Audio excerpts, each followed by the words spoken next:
हता गतः स्वरूप, जिनको देख करके मरने वाले लोग, जिनमें चित्त को लगाने वाले भगवान के धाम में जाते हैं, ऐसे कृष्ण में हमारी मति रहे, मुझ मरणासन की रति हो। जमी है निरीक्ष हता गता स्वरूप। भगवान श्री कृष्ण की जो विशेषता है, श्रीमद् भागवत गीता में, श्रीमद् भागवतम में, अन्य पुराणों में बहुत विस्तार से दी गई है विशेषताएं। किसी व्यक्ति को भगवान कृष्ण पर विचार करना चाहिए, और विचार करने की शक्ति न हो तो तत्वज्ञ पुरुषों से सुनना चाहिए, सुनना चाहिए श्रद्धा के साथ, तब कृष्ण समझ में आते हैं।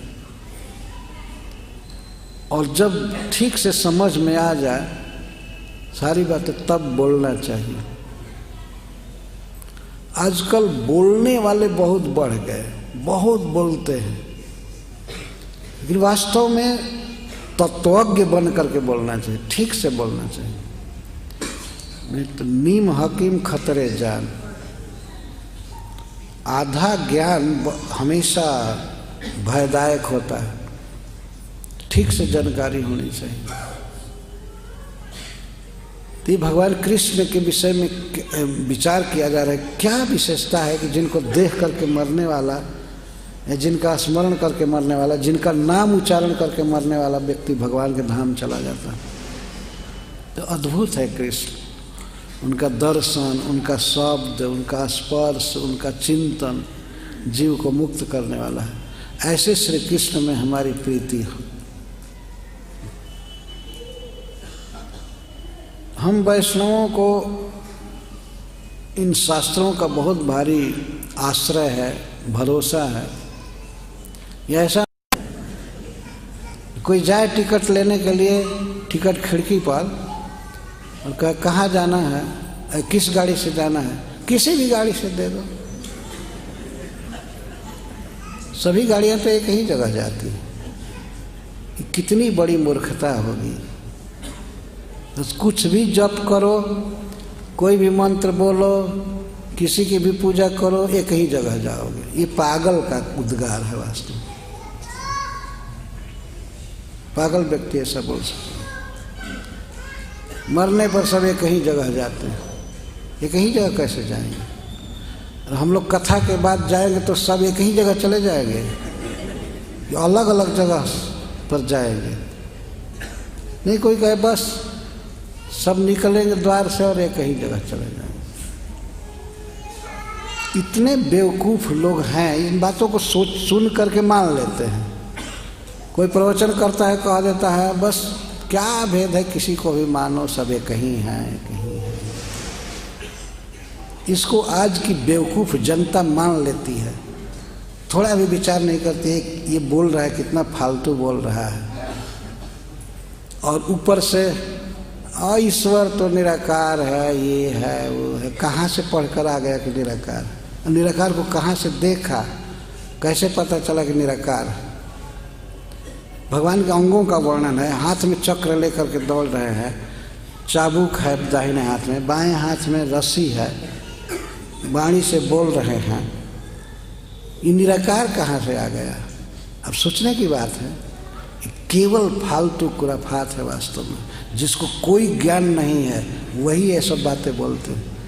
ज्ञानी व्यक्ति जानते हैं कि भगवान के आकार है, भगवान का आकार है, भगवान का नाम है, भगवान की लीला है, कर्म है, भगवान के संबंधी हैं, भाई भी हैं, माई भी है, पिताजी हैं, है कि नहीं?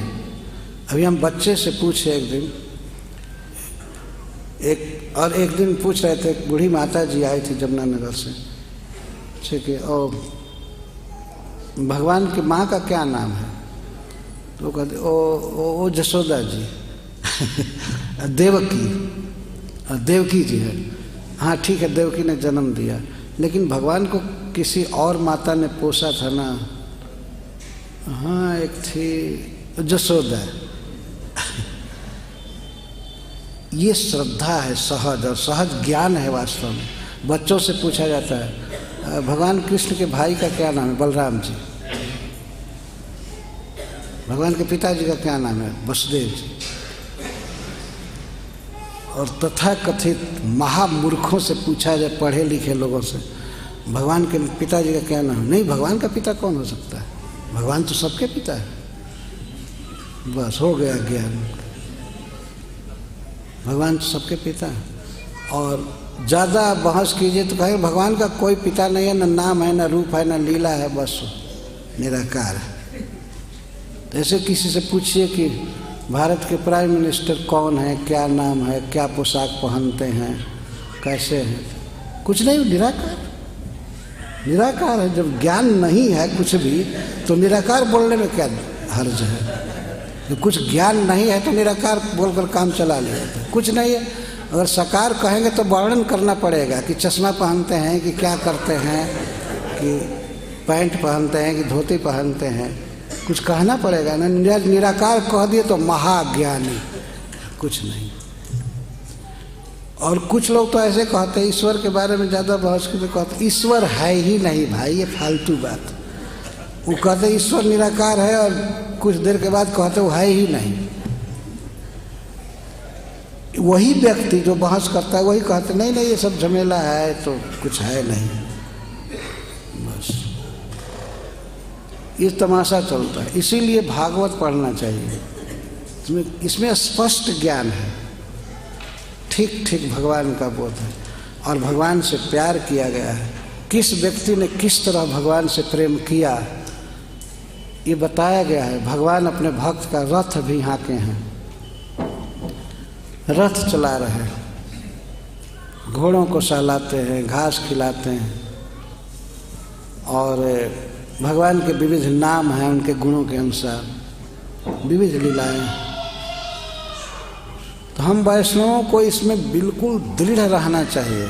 हम बिल्कुल सत्य मार्ग पर हैं, हम वास्तविक मार्ग पर चल रहे हैं, ज्ञान में हैं। और भगवान के अंगों को, लीलाओं को स्वीकार नहीं करने वाले लोग उल्लू जैसे अंधकार में हैं, किसी काम के नहीं है, वास्तव में किसी काम के नहीं। जब ज्ञान नहीं होता है तो ऐसे ही होता है। एक दृष्टांत में बात कही गई है। एक बार एक हंस उड़ता हुआ जा रहा था,